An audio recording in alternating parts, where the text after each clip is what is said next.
Oregon State has a big one under the lights Friday night at Reser Stadium. You can say that the preseason is over. Now we move on to play the varsity. Huge test with Stanford rolling in, and we welcome in Oregon State head coach Gary Andersen to the program. Coach, thanks for taking a couple minutes for us. Don't appreciate you having us on. Well, so here we are, 3 games in, 2-1. Just kind of your, overall view of the team after the preseason officially ends.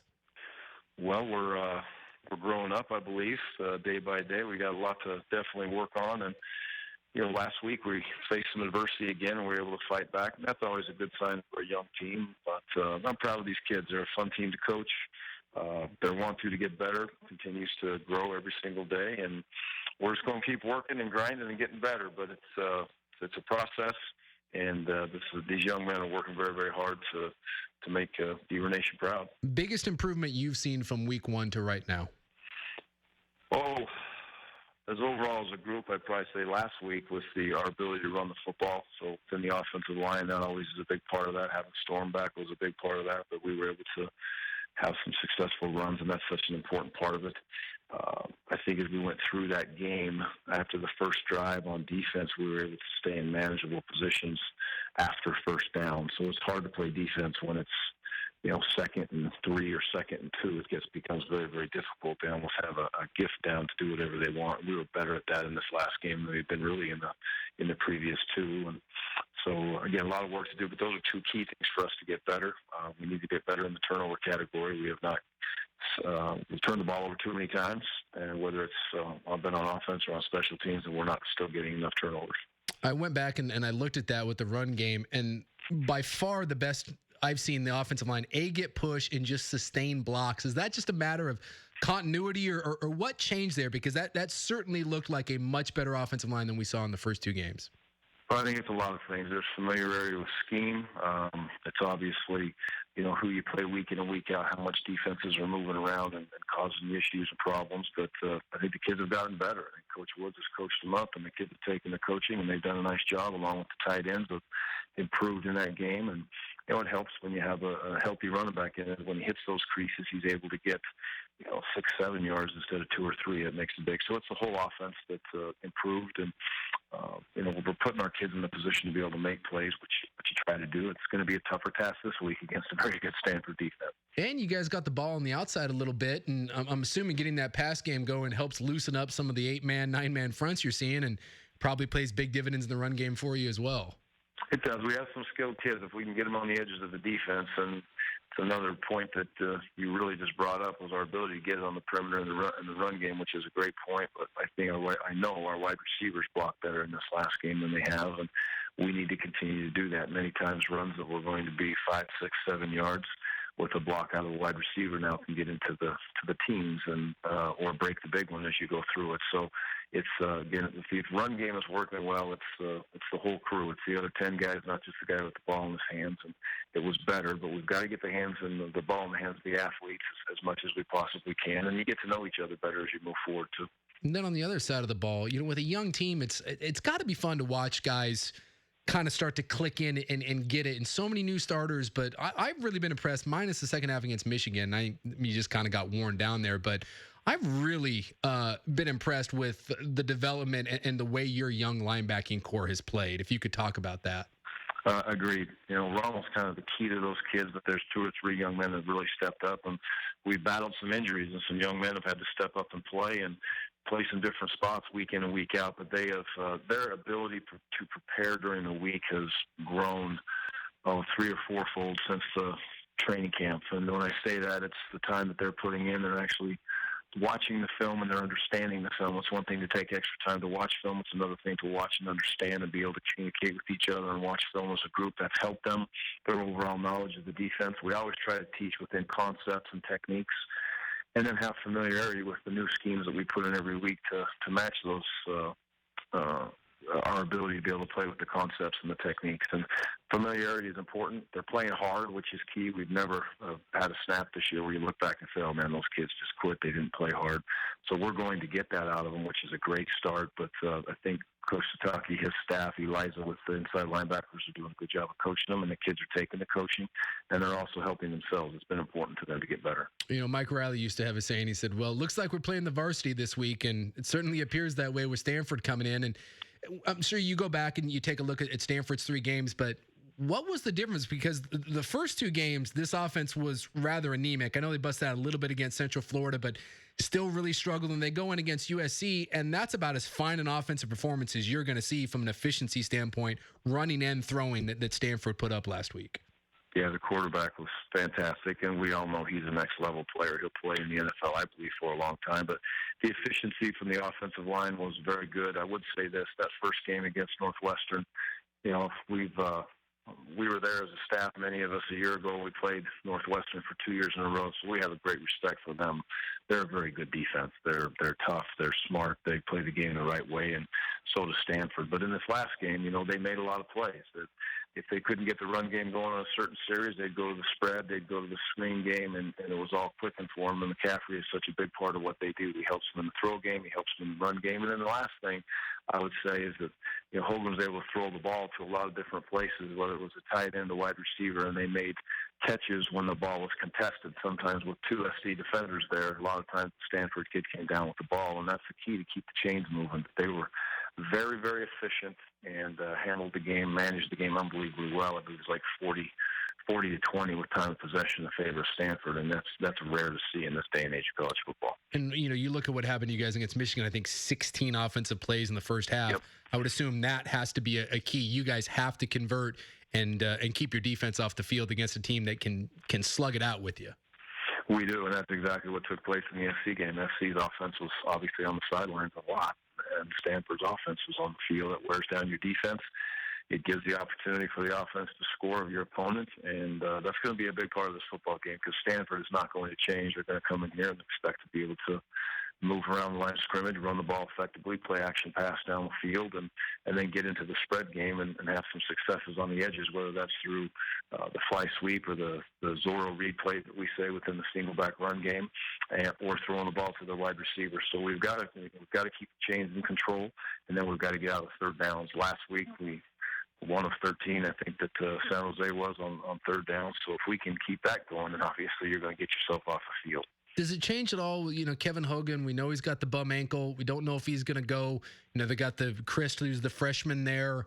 Does that change the preparation at all, whether it's Kevin Hogan or one of the 2 inexperienced guys? It really doesn't. I don't think the offense will change. I truly expect Hogan to play. He played not the whole game, but he played almost half the game with that ankle, and he may have been a little bit gimpy, but he is such a tough competitor. I believe he's going to play. But if he does not, I don't see their offense changing drastically. They're going to be who they are going to be, and I'm sure that other quarterback, he's been in the program long enough to have a complete understanding of the offense. Not game reps. We all know game reps are important, but I would not foresee us looking to say, hey, the offense is going to drastically change, much like it would if they were a spread team with a very athletic quarterback and the next guy up wasn't quite as athletic. That's not the case. These kids can all run their offense very well. We're talking to Oregon State head coach Gary Andersen. Does Stanford prove unique now? It used to be that when you played a team that ran the triple option, or back, when team, Texas Tech down when Mike Leach was doing it, or the spread when it first started, that was the outlier. Now Stanford huddling is the outlier. Is it different for your defense to prepare for something that you really don't see much in this conference? Strangely enough, our first 3 games have been much like that. Yeah. Weber State huddled up for us. Michigan huddled up for us. San Jose was not really a fast-paced team at all. And now we're facing the same thing with Stanford. But it is abnormal.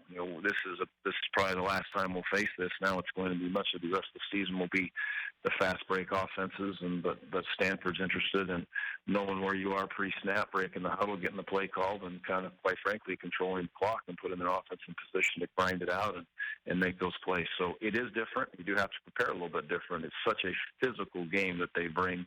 Much of the spread is they run the ball very effectively and do the things that you do within the spread, but it is not as physical as a football game. This will be, power roll and the inside run games and the traps and those defensive linemen are going to have to be on tab because Stanford wants to flat wear you out. That's one of their goals, I guarantee, as they go through the game to get into the fourth quarter and try to make you quit. Being no defensive guy, though, this has to be fun because this goes into the whole coaching thing. When you play these up-tempo teams, a lot of times you just have to stay in base packages and you can't get too complex. But against these teams, you can kind of mix and match. It becomes more of a chess game, doesn't it?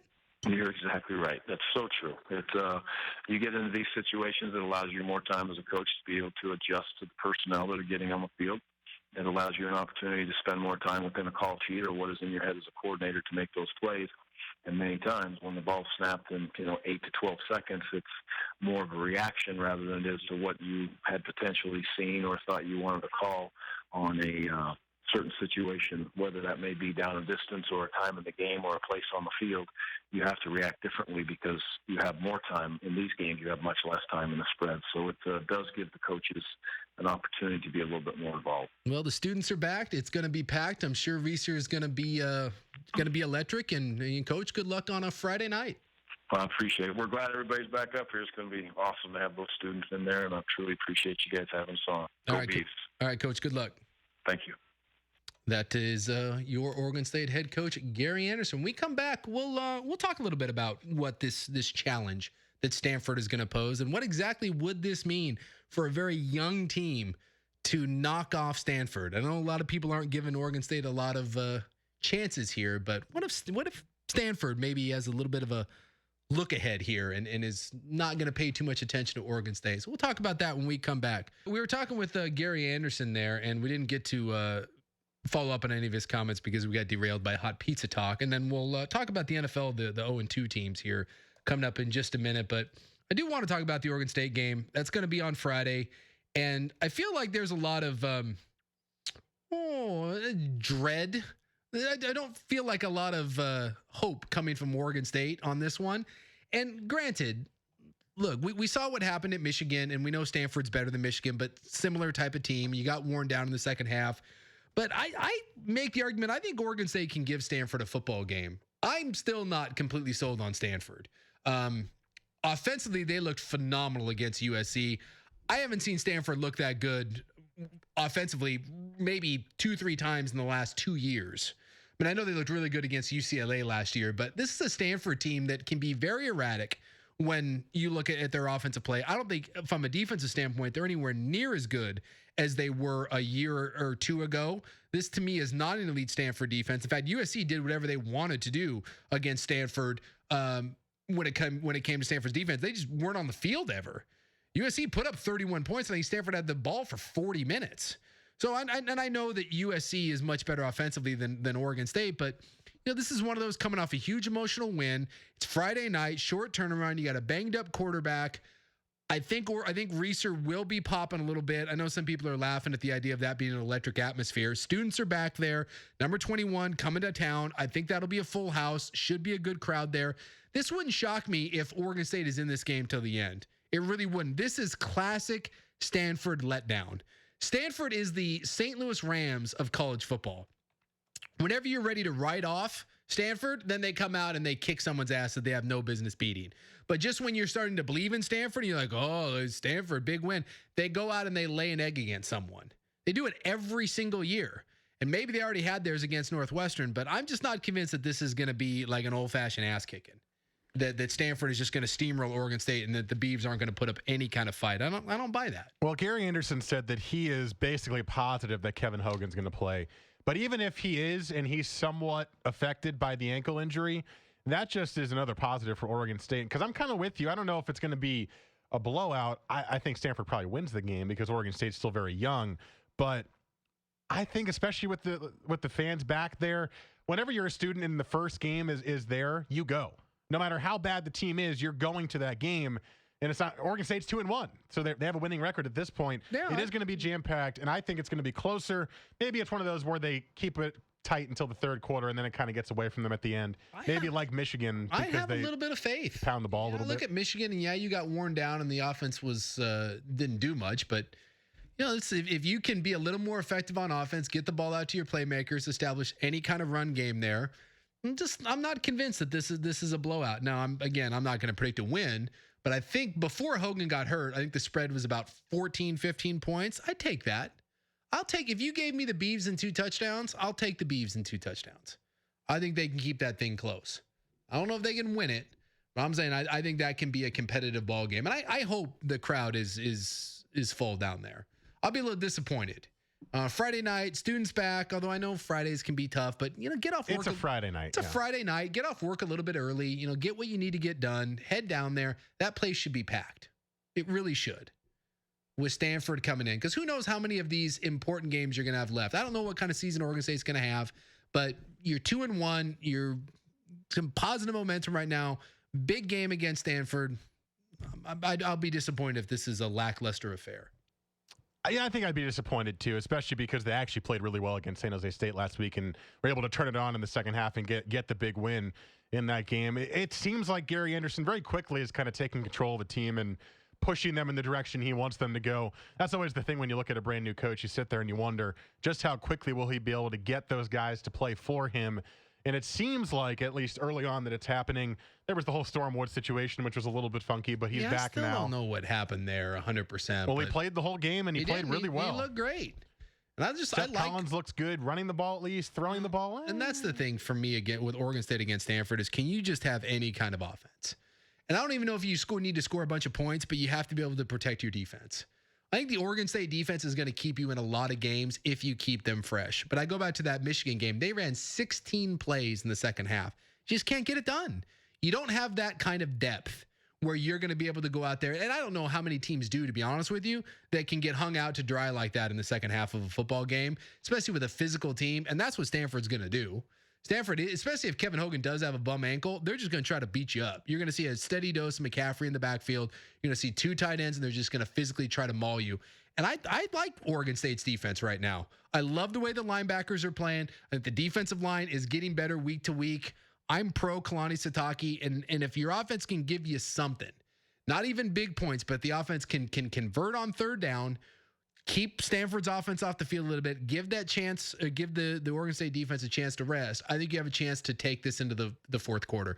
And to me, when you're playing a team that's physically superior to you, and let's call a spade here, Stanford is just physically better than you at most positions.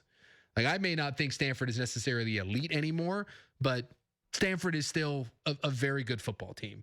And Stanford has a ton of talent on it. So to a man across the board, you're not going to win many one-on-one matchups. So I think when you play a team like that, to me, all I'm asking for, and I played these games because when you play at BYU, you're not the deepest team, you're not the biggest team. So when we'd go on the road and you play Notre Dame, you play Alabama, we play Florida State or UW or some of these other big games that we would play in, all we talked about was trying to get it into the fourth quarter. It's like you don't sit there and, to me, you don't BS your guys and be like, oh, that you can kick this team's ass and physically, we match up. You don't. You're honest about it. You just say, look, we know the star ranking next to the Stanford guys are going to be better than ours. We know talent-wise, NFL-wise, they're probably better than ours. But that doesn't mean that they can come in and whip our ass. That doesn't mean as a team that we can't compete. And you want to take that thing into the fourth quarter, make it uncomfortable for them, put the pressure back on Stanford. As they say, drag them into deep water. And this is what Stanford talks about when they play Oregon. Whenever Stanford, plays Oregon, what they always say, just put it into the fourth quarter. They're not used to playing these games. So drag them into deep water and see what happens. Because to be honest with you, Stanford, when they get into some close games at the end, Stanford doesn't have the best track record either. Now, I know they pulled away late against USC, but over the last couple of years, Stanford has had some of these clunkers. I look at Utah. Remember they couldn't convert, was it 2 years ago against Utah? They had it inside the red zone like 3 times at the end of the game and couldn't convert. Last year against USC, one of the worst offensive red zone performances anyone has ever seen in college football. It's not exactly the best pressure-packed team in the world. So maybe you drag them into deep water and see what happens. That being said, now watch Oregon State lose by 50. That's always how it goes, too. I know. No, I'll take the Beavs. Beavs and 2 touchdowns. Give me 2 scores. I think the Beavers keep this thing close.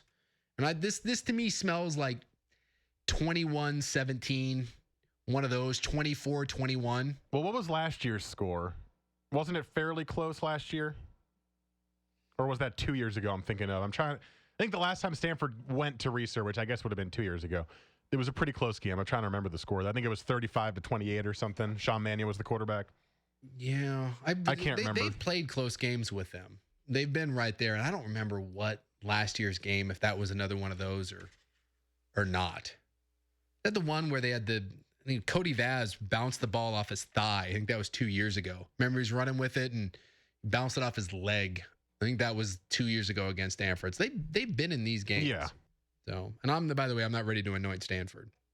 Just one performance to me doesn't erase what to me was a pretty sketchy start to Stanford, but we'll see. Hopefully Friday night crowd gets going a little bit.